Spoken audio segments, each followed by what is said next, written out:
Hello, today we're talking about the absolute value of complex numbers. When we take the absolute value of a number, remember it was the distance from the origin. Well, we need to figure out where is the origin when we're talking about a complex number. So we need a graph on the complex plane. The complex plane is left and right, is the real, up and down is the imaginary. So when we graph -3 plus 4i, we get to this point here. And so we talked about that the absolute value is that distance from the origin. So if I was to try to graph that distance from the origin, it would be that line that's blue.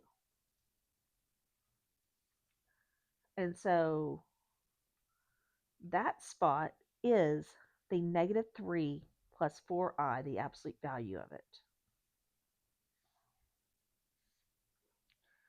This can also be called finding the modulus or the magnitude of a complex number. So if we think about the complex number as a plus bi, and we want to come up with a formula, then what we're going to be doing is we need to figure out how can I find the length of this blue line. Well, the length of that blue line is the hypotenuse of a right triangle, with the base being a and the height being b. So we're going to use Pythagorean theorem.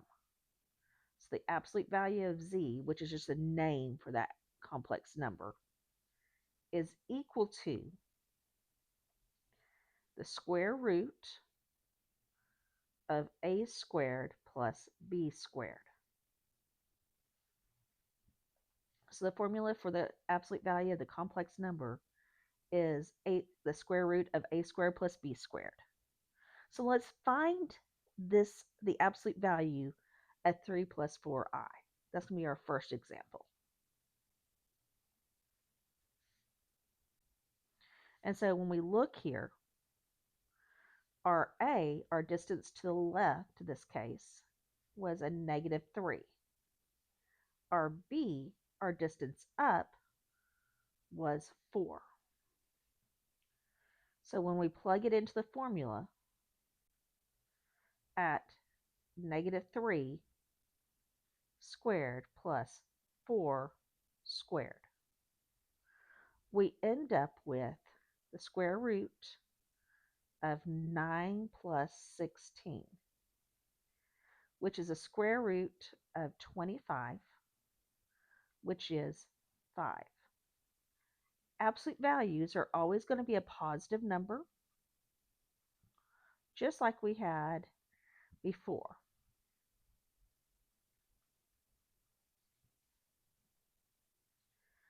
And it's that distance from the origin to the location. So sometimes when it's just a simple, just imaginary part or just real part, we can think of it with the graph. And so if we think about this, 5i would be up here. And so the distance from the origin is this length here. That length is 5 units. So the answer is 5.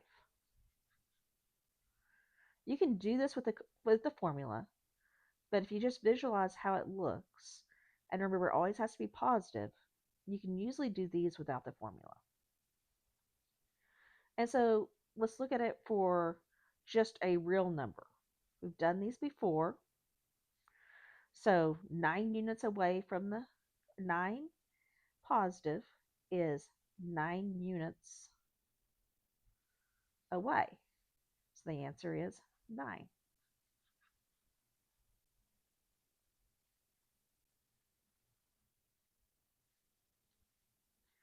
So let's do another one with a real and an imaginary part, just like we did on number 1.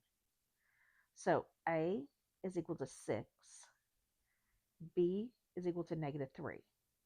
I have to use this formula because there's both an a and a b. Because we have both pieces, we have to use the formula. And so that's the square root of 6 squared plus negative 3 squared. So that's the square root of 36 plus 9, which is the square root of 45.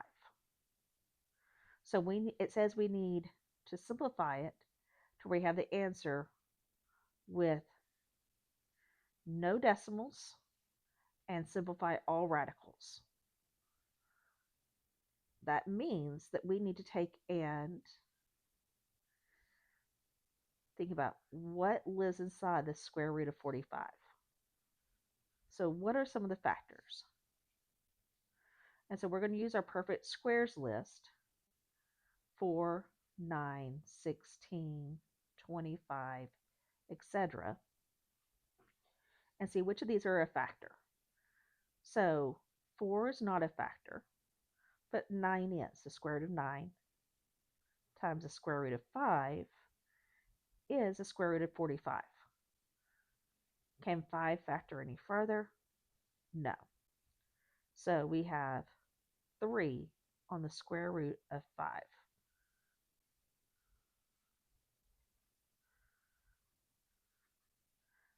Some of you may have noticed that 3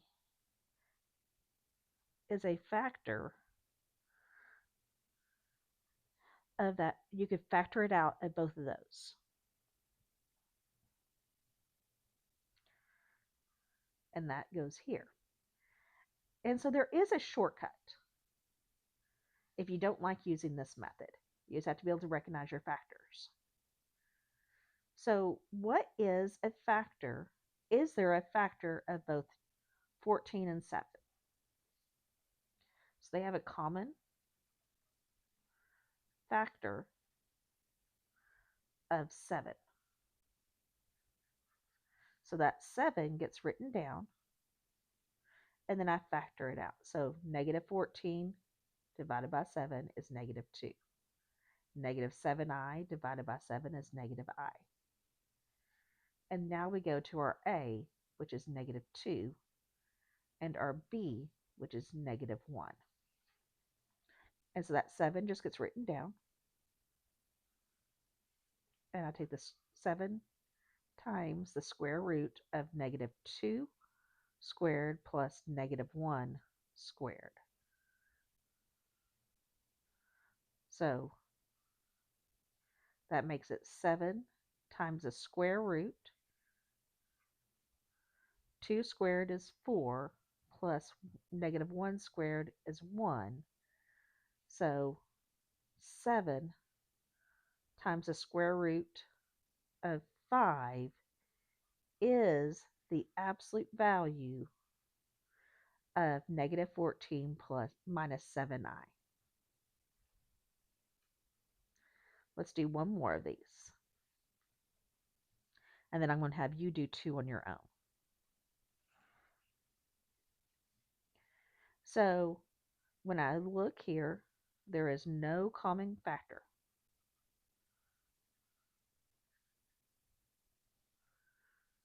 So nothing can come out. So that means I go straight to identifying A and B. A is negative 7, B is 11. So this is the square root of negative 7 squared plus 11 squared. So that's the square root of 49 plus 121.